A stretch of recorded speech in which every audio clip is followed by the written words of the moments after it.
Bonjour.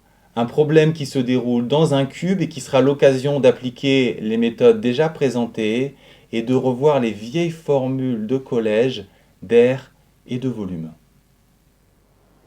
Sur ce cube, on nous donne le point K qui est milieu de la diagonale EG et on nous demande si les droites AK et EC sont orthogonales, ce qui est loin d'être évident visuellement. On nous pose la même question pour les droites BG et EC et on a le même problème, c'est loin d'être clair avec leur tracé.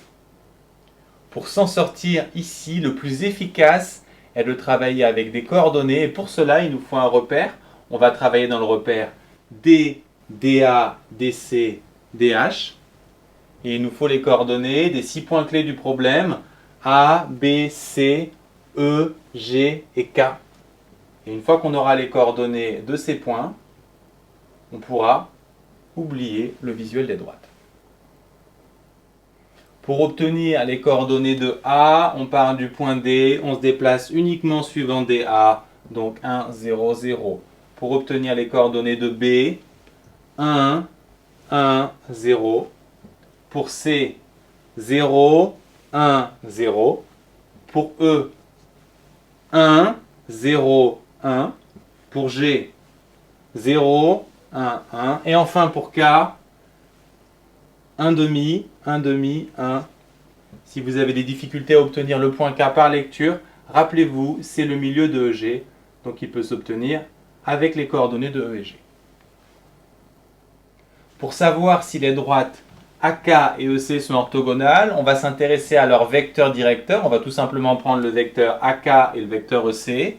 Et pour savoir si ces vecteurs sont orthogonaux, on va calculer leur produit scalaire. S'il est nul, les vecteurs sont orthogonaux et les droites aussi.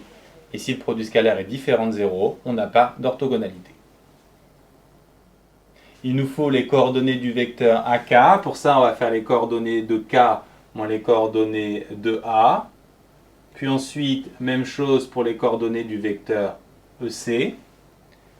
Il nous faut enfin calculer le produit scalaire de ces vecteurs. 1 demi plus 1 demi moins 1 qui fait bien 0. Donc les vecteurs et les droites sont orthogonales. Ensuite, même chose avec BG. On va regarder ce qu'il en est du produit scalaire BCEG.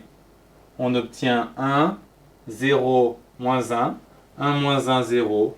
Donc les droites sont bien orthogonales.